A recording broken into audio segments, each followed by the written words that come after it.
Barcelona fans, please, I did not say that Pedri cannot play in the number 10 role. Or when you hear me say that somebody cannot play in a role, in such a role, just like I said about Enzo, it doesn't automatically mean that the person cannot play there and do well. But the person will not do it on a consistent basis like he will do in their right profile. And against a lot of teams, you will see that the person will coast. You understand? And in this as a flick pattern, where he wants to press with two forwards, where the number 10 we have to join the number 9 and press the defenders. Pedri is not good at pressing that much. Gavi will do it better. That's what I mean by Gavi is better off here. Because he will help and press. Gavi will help Lewandowski to press better than Pedri would have. You understand? And then it will help Pedri well because Pedri pressing here or playing behind the striker. If their press is broken, if the first line of press is broken, you will have to track back to join the midfield.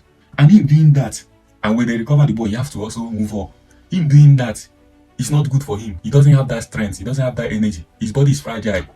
It will make him go back to injury. You understand? But him playing in this place, playing deeper, you understand, in this deep line playmaking role, it doesn't mean that he will remain here. When Barcelona have the ball, of course, they will play on a high line. He comes here, and you will see Pedri, like we saw in the Champions League match, against PSG. You saw that pass he gave to Rafinha. Those are the kind of pass he will give in this position. You understand? He can't give this pass if he's running off and on the striker, making false runs, or making runs into the 18-yard to meet the ball. He's not good at that. Dani, Fermin Lopez does that better, as we saw in Euros.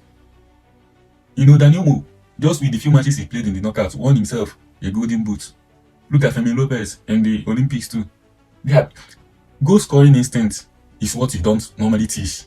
If you have it, you have it as a midfielder. If you don't have it, you don't have it. It's just like the technical skill and ability that Pedri possesses, that Dani Olmo and Fermin Lopez don't have, despite being La Masia players.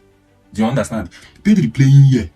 I see Pedri as a Xavi with Iniesta's dribbling. I don't know if that makes sense. As a Xavi, I mean by he has that control, the touch of a Xavi. He has the game reading, the game understanding, the game intelligence. He knows how to run a game.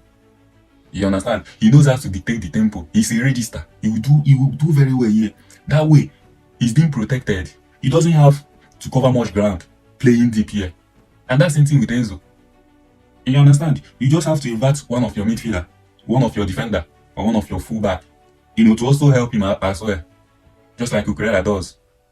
Or just like Akanji, Stones, Cancelo did with Man City.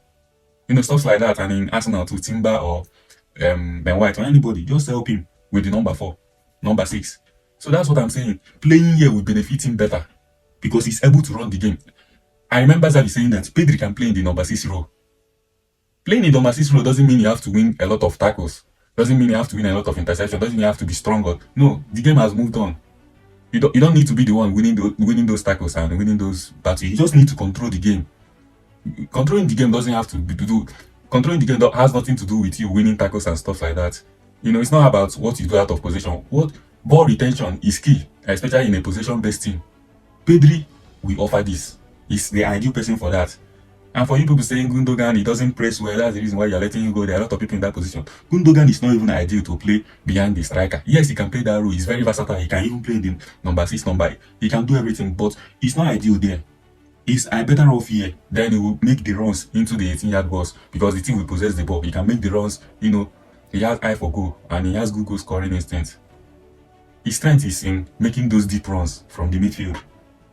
So you guys should not misunderstand me. Bringing Gavi here, Gavi don't have such technical control and skill, game reading and intelligence. Gavi technical is brilliant ability. I think that's an underrated part of his game. People don't always talk about that. People think he only marks ball, he always flies in tackle.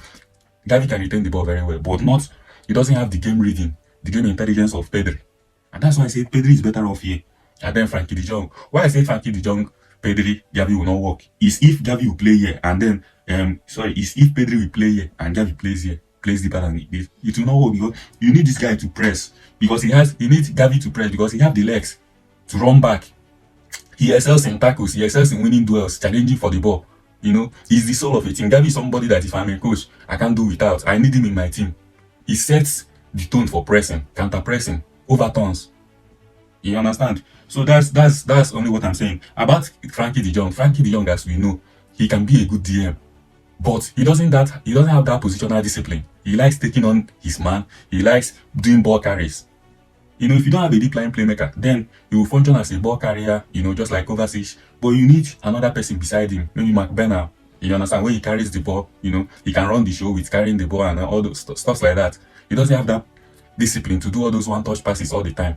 Sometimes he overdoes the ball carrying. Sometimes he doesn't have the game reading. You understand that kind of thing? So that's what I'm saying. Because if he does the ball carrying and Pedri also does the ball carrying, who will now be here? So you guys just understand this thing and just know that I like Barcelona. I don't hate Barcelona. What I said about Barcelona is not out of hate. It's out of the love I have for Barcelona. You understand? And then you guys should understand that players are versatile and can play different roles under different coaches and in different teams. Take for instance the Spanish team, you know, the golden generation team that won the Euros twice and the World Cup. Where was Xavi Alonso playing? Where was Xavi and Iniesta playing? Iniesta was playing as a left winger, inside winger, while David Silva also was playing as a... These are central midfielders for their teams. You understand? And Xavi was playing behind the number 9, behind Fabregas. Because they have a deep line playmaker already. But in Xavi Alonso, who is press resistant, who is good, who is better than the two of them, Xavi and Iniesta, in terms of playing through pass, in terms of playing long passes, even with his eyes closed. You understand? So when you have this kind of person, then you don't need to be around here. The game, they can run the game. You can run the game with Busquets, even without Xavi and Iniesta. So you need these guys further up the pitch, so that they can dictate the game. Unlike in Barcelona, that you have Busquets, then you see Xavi always dropping to help him get out of press sometimes when he's overcrowded. And that's what Pedri will do very well if he's playing on a pivot with the Jong or with any other midfielder. This video is getting long and I don't like it, so I'll stop here. So understand what I'm saying. If you understand the different players' roles, their profile, then you not make some argument with some players. When somebody shows you the stats of Kevin De Bruyne and Iniesta and said Kevin De Bruyne is better, you just move on. You know that person is very far. And the list goes on. You understand? So peace. No chase.